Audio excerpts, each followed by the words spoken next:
Nous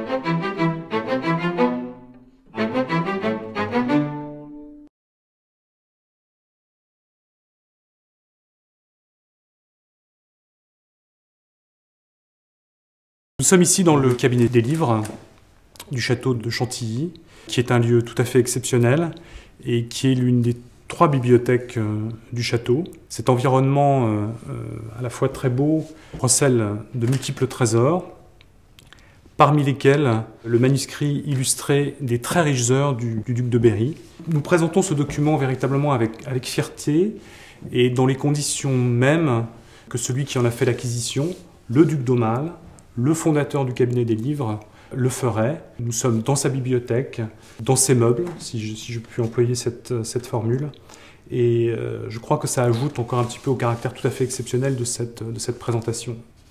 Le manuscrit des très riches heures du duc de Berry, qui est devant moi et que j'ouvre en ce moment même, c'est un livre d'heures, c'est-à-dire que c'est un livre servant à la dévotion. Et sa particularité, sa célébrité, en fait, c'est la première partie constitutive de ce manuscrit. C'est ce qu'on appelle le calendrier, c'est-à-dire que les 12 mois de l'année font l'objet d'illustrations d'enluminures qui sont devenues éminemment célèbres depuis la découverte de ce manuscrit, depuis sa réalisation et sa redécouverte au XIXe siècle. C'est véritablement un document et des images et une œuvre d'art qui est dans l'inconscient collectif, qui fait véritablement partie de notre culture et de notre civilisation. Nous avons ici une illustration du mois de janvier. Elle figure ici le duc de Berry, c'est-à-dire la personne pour laquelle le livre d'heures a été réalisé. On voit parmi les détails de cette scène donc cette table couverte d'offrandes, la reprise sur les guerres qui est ici des armes du duc de Berry, qui sont l'ours et le cygne, qu'on retrouve aussi sur cette chasuble plus haut. Autre scène tirée du calendrier, le mois de mars, qui figure donc là les travaux des champs. Les historiens sont parvenus à identifier le monument qui est figuré au fond, qui est le château du duc de Berry. Et nous avons très certainement là le premier portrait d'architecture figuré. On note aussi toujours dans cette page du mois de mars l'émergence de la perspective et chose tout à fait frappante qui a été aussi mis en valeur par les chercheurs et les historiens, c'est le fait que ce soit 2 artistes différents qui aient commencé le haut de l'enluminure et la partie basse, et avec sans doute un écart de quelques années entre la réalisation des 2 parties de cette enluminure. À cette partie très célèbre et très connue s'oppose l'ensemble de ce livre d'heures, puisque vous voyez que c'est un document très important et qui comporte d'autres parties, qu'il s'agisse du livre des psaumes, d'illustrations des textes saints ou des heures de la Vierge. Donc une partie très célèbre, très connue, et puis des parties moins connues où véritablement excelle le talent des artistes.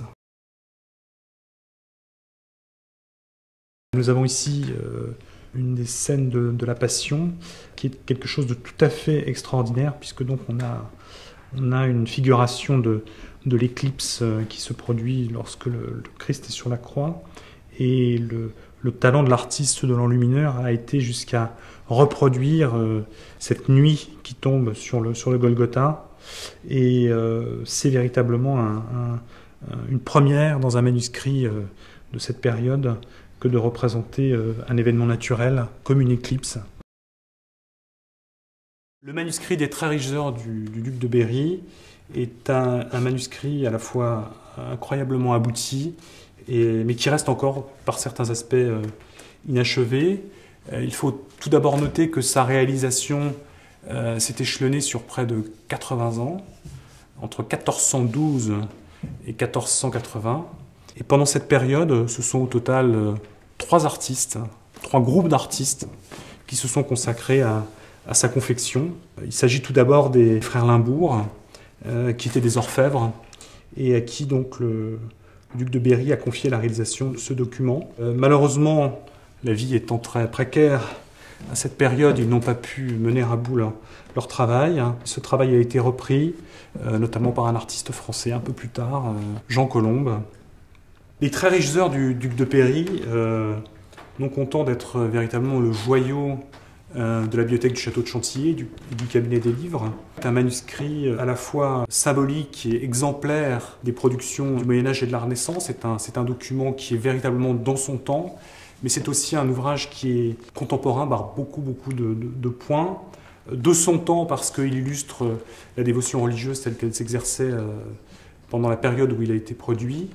Et c'est aussi une expression je dirais, du talent et de la maîtrise des artistes de cette époque. Mais c'est aussi un document et des images et des illustrations, des enluminures qui nous parlent aujourd'hui, parce que véritablement elles sont inscrites dans notre patrimoine national et dans notre inconscient collectif. C'est un document qui nous parle au quotidien, au-delà des croyances et des frontières.